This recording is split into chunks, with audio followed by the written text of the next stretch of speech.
त्रिपुरा प्रदेश में हम लोगों ने देखा कि दो की दो सीटों पर भाजपा की जीत हुई और उसमें ज़्यादा महत्वपूर्ण बात यह है कि एक मुसलमान कैंडिडेट भाजपा के सिंबल पर लड़ता है, उसको 34,000 वोट आता है कि जनता का, विशेषकर अपने मुसलमान भाइयों का, जिन्होंने मोदी जी के साथ उनके काम पर, उनकी ईमानदारी को देखते हुए, भाजपा की प्रदेश की सरकार के काम को देखते हुए अपना समर्थन जताया है।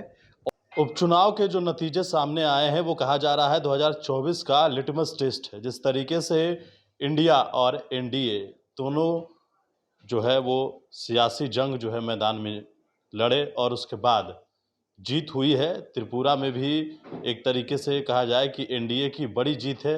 बात करेंगे, हमारे साथ ऋतुराज सिन्हा है क्योंकि वहाँ पर ये प्रभारी बने हुए थे। किस तरीके से देख रहे हैं ये लिटमस टेस्ट था? देखिए, ये अपने आप में बहुत महत्वपूर्ण चुनावी रिजल्ट है, विशेषकर त्रिपुरा प्रदेश का। त्रिपुरा प्रदेश में हम लोगों ने देखा कि दो की दो सीटों पर भाजपा की जीत हुई और उसमें ज़्यादा महत्वपूर्ण बात यह है कि एक मुसलमान कैंडिडेट भाजपा के सिंबल पर लड़ता है, उसको 34,000 वोट आता है और उसके सामने जो खड़ा था वो कैंडिडेट कम्युनिस्ट पार्टी के सिंबल पर लड़ा है। वो कम्युनिस्ट पार्टी जो 25 साल त्रिपुरा में जिसका मुख्यमंत्री रहा है और कम्युनिस्ट पार्टी को पूरा सहयोग कांग्रेस का था। कांग्रेस और कम्युनिस्ट के साझा कैंडिडेट को मात्र 3,000 वोट मिला है और 30,000 के मार्जिन से एक मुसलमान कैंडिडेट भाजपा के सिंबल पे जीत हुई है। यह अपने आप में संकेत है, एक संदेश है उन लोगों के लिए जो ये भ्रम फैलाने का काम करते हैं कि मुसलमान सिर्फ धर्म के आधार पे वोट देता है, काम के आधार पे वोट नहीं देता है। मैं धन्यवाद करूंगा त्रिपुरा की जनता का, विशेषकर अपने मुसलमान भाइयों का, जिन्होंने मोदी जी के साथ उनके काम पर, उनकी ईमानदारी को देखते हुए, भाजपा की प्रदेश की सरकार के काम को देखते हुए अपना समर्थन जताया है और शायद ये पूरे देश में एक संकेत देने का काम करेगा। एक सवाल ये भी है कि जिस प्रकार से 3 सीटें भाजपा जीती है और 4 इंडिया, तो इंडिया वाले कह रहे हैं कि वहीं जीते हैं जहां पर इनकी सरकार रही है। उत्तराखंड में वहां जीते हैं आप, लेकिन झारखंड में क्यों नहीं जीते, ये भी सवाल है।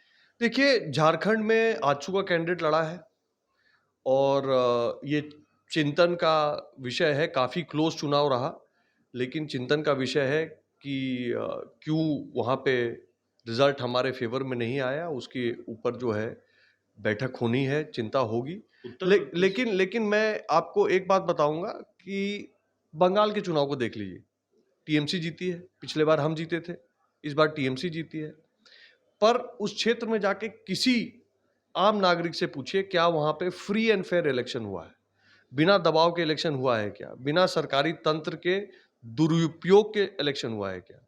बंगाल में जिस तरह से चुनाव हो रहा है, हाल ही में हुए पंचायती चुनाव में बंगाल में 30 से अधिक राजनीतिक मर्डर हुए। ये पूरे देश में अब कहीं नहीं होता, बंगाल में होता है।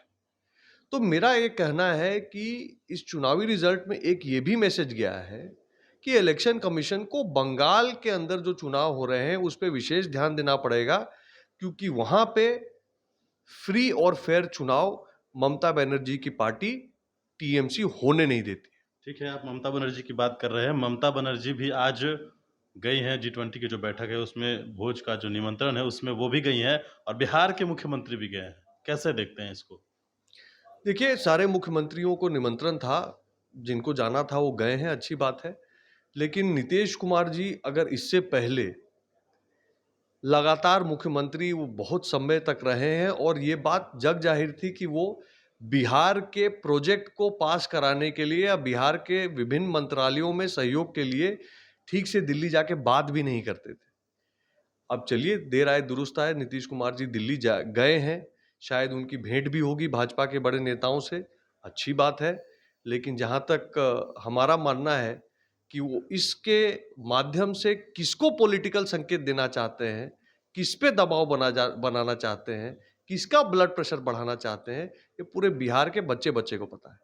चलिए, बिल्कुल। तो हमारे साथ है ऋतुराज सिन्हा थे और तमाम सवालों के जवाब इन्होंने दिए और साथ ही इन्होंने यह भी बताया है कि नीतीश कुमार दिल्ली गए हैं तो किसका ब्लड प्रेशर बढ़ाने गए हैं। अब देखना होगा कि आगे क्या कुछ होता है। प्रणीश फाउंडेशन के साथ, नमस्कार।